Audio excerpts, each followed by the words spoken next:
ನಮಸ್ಕಾರ, ಹೇಗಿದ್ದೀರಾ ಎಲ್ಲರೂ? ಇವತ್ತು ನಮ್ಮ ಮನೆಯಲ್ಲಿ ಮಾಡುವ ಸ್ಪೆಷಲ್ ಉಪ್ಪಿನಕಾಯಿ ಮಾಡ್ತಾಯಿದ್ದೀನಿ. ಸುಲಭವಾದ ರೆಸಿಪಿ. ಊಟದ ಜೊತೆ ಇದ್ದರೆ, ರುಚಿಯಾದ ಉಪ್ಪಿನಕಾಯಿ ಇದ್ದರೆ ಅದರ ಮಜನೇ ಬೇರೆ ಇರುತ್ತೆ. ಒಂದು ತುತ್ತು ಅನ್ನ ಜಾಸ್ತಿನೇ ತಿನ್ನಬೇಕು ಅನ್ನಿಸ್ತಾ ಇರುತ್ತೆ. ಬನ್ನಿ, ಸುಲಭವಾದ ನಿಂಬೆಹಣ್ಣಿನ ಉಪ್ಪಿನಕಾಯಿ ಮಾಡೋದು ಹೇಗೆ ಅಂತ ನೋಡೋಣ. ಮೊದಲಿಗೆ ನಿಂಬೆಹಣ್ಣು, ಮೆಣಸು, ಅಂಬೆಳದಿನ ಕ್ಲೀನಾಗಿ ನೀರಲ್ಲಿ ತೊಳ್ಕೊಂಡು ಒಂದು ಬಟ್ಟೆ ತೊಗೊಂಡು ಕ್ಲೀನಾಗಿ ನೀರಿಲ್ಲದೆ ಡ್ರೈ ಮಾಡ್ಕೊಂಡು ಒರೆಸ್ಕೊಂಡಾದ್ಮೇಲೆ ನಿಮಗೆ ಯಾವ ರೀತಿ ಬೇಕೋ ಆ ರೀತಿ ಹೆಚ್ಕೋಬೇಕು. ಒಬ್ಬೊಬ್ಬರು ಸಣ್ಣಗೆ ಹೆಚ್ಕೊತಾರೆ, ಒಬ್ಬರು ದೊಡ್ಡಕ್ಕೆ ಹೆಚ್ಕೊತಾರೆ, ಉದ್ದ ಬೇಕು ಅಂತಾರೆ. ಸೊ ನಿಮಗೆ ಯಾವ ರೀತಿ ಬೇಕೋ ಆ ರೀತಿ ಹೆಚ್ಕೊಂಡ್ಬಿಟ್ಟು ನಿಂಬೆಹಣ್ಣನ್ನ ಅಷ್ಟು ಇದನ್ನು ರಸ ತೆಗೆದಿಟ್ಕೊಳ್ಳಿ. ಆ ರಸದಲ್ಲೂ ಒಂದು ಅಡುಗೆ ಮಾಡ್ಬೋದು. ಸೊ ಅದು ನಿಂಬೆಹಣ್ಣಿನ ಸಾರು. ಅದನ್ನು ನೆಕ್ಸ್ಟ್ ವೀಡಿಯೋದಲ್ಲಿ ನಾನು ಹೇಳ್ಕೊಡ್ತೀನಿ ನಿಂಬೆಹಣ್ಣಿನ ಸಾರು ಹೇಗೆ ಅಂತಂದು. ಅದನ್ನು ಹೆಚ್ಕೊಂಡು ಒಂದು ಪಾತ್ರೆಯಲ್ಲಿ ಹಾಕ್ಕೊಂಡು 1 ಲೋಟ ನೀರು ಹಾಕ್ಕೊಳ್ಳಿ. 1 ಲೋಟ ನೀರು ಹಾಕ್ಕೊಂಡು ಅದನ್ನು ಕುದಿಯೋಕ್ಕಿಡಿ. ಎಷ್ಟು? ಒಂದು 5 ನಿಮಿಷ. ಒಂದು ಕುದಿ ಅಷ್ಟೇ, ಅದು ಭಾಳ ಮೆತ್ತು ಕುದಿಸ್ಬಾರ್ದು. ಒಂದು 5 ನಿಮಿಷ ಕುದಿಸ್ಬೇಕು.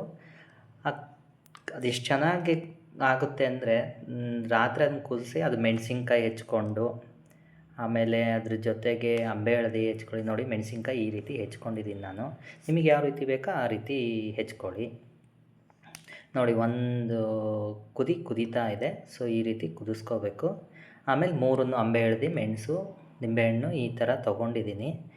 ಅದಕ್ಕೆ ರುಚಿಗೆ ತಕ್ಕಷ್ಟು ನಿಮಗೆ ಎಷ್ಟು ಬೇಕೋ ಅಷ್ಟು. ನಾನು ಒಂದು 3 ಸ್ಪೂನ್ ದಪ್ಪ ಉಪ್ಪು ಹಾಕ್ತಾಯಿದ್ದೀನಿ. 3 ಸ್ಪೂನ್ ದಪ್ಪ ಉಪ್ಪು ಹಾಕಿ ನಿಮಗೆ ಎಷ್ಟು ಬೇಕೋ ಅಷ್ಟು ಹಾಕ್ಕೊಳ್ಳಿ. ಸೊ ಒಬ್ಬೊಬ್ಬರು ಬಿ ಪಿ ಇರುತ್ತೆ, ನಾವು ಸ್ವಲ್ಪ ಸಾಕು ಅಂತ. ಆ ನಿಂಬೆ ಹುಳಿಗೆ ತಕ್ಕ ಹಾಗೆ ಉಪ್ಪು ಹಾಕ್ಕೊಳ್ಳಿ. ಅರಿಶಿಣ ಹಾಕ್ಕೊಳ್ಳಿ, ಅರಿಶಿಣ ಪುಡಿ ಹಾಕಬೇಕು. ಅದ್ರ ಜೊತೆಗೆ ಮಿಕ್ಸ್ ಮಾಡಬೇಕು. ಸೊ ಈಗ ನಾನು ಅಂಬೆ ಹಳದಿನ ಹಾಕ್ತಾಯಿದ್ದೀನಿ. ಸೊ ಅಂಬೆ ಹಳದಿ ಅಷ್ಟು ಹಾಕಿಬಿಟ್ಟು ಅದ್ರ ಜೊತೆಗೆ ಮೆಣಸಿನ್ಕಾಯಿನೂ ಮಿಕ್ಸೆಡ್ ಮಾಡ್ತಿದ್ದೀನಿ. ಮೆಣಸು ಹಾಕ್ತಿದ್ದೀನಿ. ನೋಡಿ, ಈ ಥರ ದಪ್ಪ ಹೆಚ್ಕೊಂಡಿದ್ದೀನಿ. ಸೀಳ್ಕೊಬೋದು, ಬೇಕಾದ್ರೆ ಸೀಳ್ಕೊಬೋದು. ಇಲ್ಲ ಅಂದರೆ ಬೇಡ, ನನಗೆ ಸೀಳೋದು ಬೇಡ ಅಂದರೆ ಹಾಗೆ ಕಟ್ ಮಾಡ್ಕೊಬೋದು. ಚೆನ್ನಾಗಿ ಮಿಕ್ಸ್ ಮಾಡಿ ಅದನ್ನ. ಈ ರೀತಿ ಚೆನ್ನಾಗಿ ಮಿಕ್ಸ್ ಮಾಡಬೇಕು. ಇದನ್ನು ಚೆನ್ನಾಗಿ ಮಿಕ್ಸ್ ಆಗೋವರೆಗೂ ಕಲಿಸ್ಬೇಕು. ನೋಡಿ, ಬೇಕಾದ್ರೆ ಮೇಲೆ ನೀವು ಹುಳಿ ನನಗಿರಬೇಕು ಅಂತ ಮೇಲಿರೋ ಒಂಚೂರು ಹುಳಿ ಹಾಕ್ಕೋಬೋದು. ಒಂದು ಪ್ಯಾನ್ ಇಡಿ. ಒಂದು ಪ್ಯಾನಿಗೆ 1 ಸ್ಪೂನ್ ಮೆಂತ್ಯ ಹಾಕಿ ಬಿಸಿ ಮಾಡ್ಕೊಳ್ಳಿ. ಆ ಬಿಸಿ ಆಗಿದ್ದನ್ನ ಒಂದು ಸೈಡಿಗೆ ಎತ್ತಿಟ್ಕೊಳ್ಳಿ. ಸೊ ನೆಕ್ಸ್ಟು ಸಾಸಿವೆ, ನಿಮಗೆ 1/4 ಲೋಟದಷ್ಟು ಸಾಸಿವೆ ಹಾಕ್ಕೊಳ್ಳಿ. ಅದನ್ನು ಸ್ವಲ್ಪ ಬಿಸಿ ಮಾಡ್ಕೊಳ್ಳಿ. ನೋಡಿ, ರೋಸ್ಟ್ ಆಗ್ತಾಯಿದೆ. ಸೊ ಈ ಥರ ರೋಸ್ಟ್ ಮಾಡ್ಕೊಳ್ಳಿ. ಭಾಳ ಸೀದಿಸ್ಬೇಡಿ, ಸ್ವಲ್ಪ ಬಿಸಿ ಮಾಡ್ಕೊಳ್ಳಿ.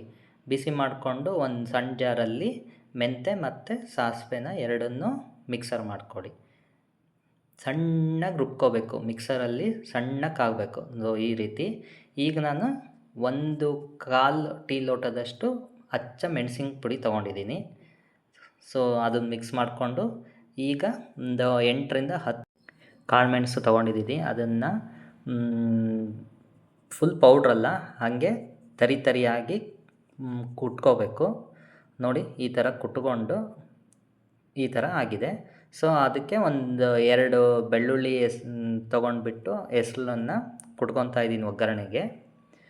ಫುಲ್ಲು ನಯಸ್ ಮಾಡಬೇಡಿ, ಸ್ವಲ್ಪ ಇದು ಮಾಡ್ಕೊಳ್ಳಿ, ತರಬಾರ್ದು ಆ ರೀತಿ. ಈಗ ಪ್ಯಾನ್ ತೊಗೊಂಡು ಒಂದು 2 ಸ್ಪೂನ್ ಎಣ್ಣೆ ಹಾಕಿ ಬಿಸಿ ಮಾಡಿ ಅದಕ್ಕೆ ಸಾಸಿವೆ ಒಗ್ಗರಣೆ ಕೊಡಬೇಕು. ಸೊ ಕುಟ್ಟಿದಂಥ ಜಜ್ಜಿದಂಥ ಬೆಳ್ಳುಳ್ಳಿನ ಹಾಕಿ ಅದನ್ನು ಚೆನ್ನಾಗಿ ಫ್ರೈ ಮಾಡಿ.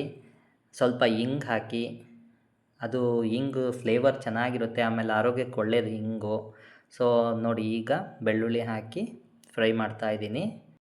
ಎಷ್ಟು ಘಮ ಘಮ ಅಂತಿದೆ ಹಿಂಗಿಂದು ಅಂತಂದರೆ, ವಾವ್, ಸೂಪರ್ ಸ್ಮೆಲ್ಲು. ನೀವು ಕೂಡ ಮನೆಗೆ ಟ್ರೈ ಮಾಡಿ ನೋಡಿ ಒಂದು ಸರಿ, ಎಷ್ಟು ರುಚಿಯಾಗಿರುತ್ತೆ ಅಂತಂದರೆ. ಸೊ ಇದೆಲ್ಲ ಆದಮೇಲೆ ಆರಕ್ಕೆ ಬಿಡಬೇಕದು. ಫುಲ್ ತಣ್ಣಗಾಗಬೇಕು. ತಣ್ಣಗಾದಮೇಲೆ ಆ ಮಿಕ್ಸ್ ಮಾಡಿರೋಂಥ ನಿಂಬೆಹಣ್ಣು, ಉಪ್ಪು, ಅಂಬೆ ಹಳದಿ, ಮೆಣಸು ಎಲ್ಲದನ್ನೂ ಏನು ಮಾಡಬೇಕು, ಚೆನ್ನಾಗೆ ಮಿಕ್ಸ್ ಮಾಡ್ಕೋಬೇಕು ಎಣ್ಣೆ ಜೊತೆಗೆ. ನೋಡಿ, ಈ ರೀತಿ ಆಗಿದೆ ಅದು. ಸೊ ಒಂದು ಕುದಿಸಿರ್ತೀವಲ್ಲ, ಚೆನ್ನಾಗಿ ಒಂದು 2 ದಿನದಲ್ಲೇ ಅದು ಕಳುತ್ಬಿಡುತ್ತೆ.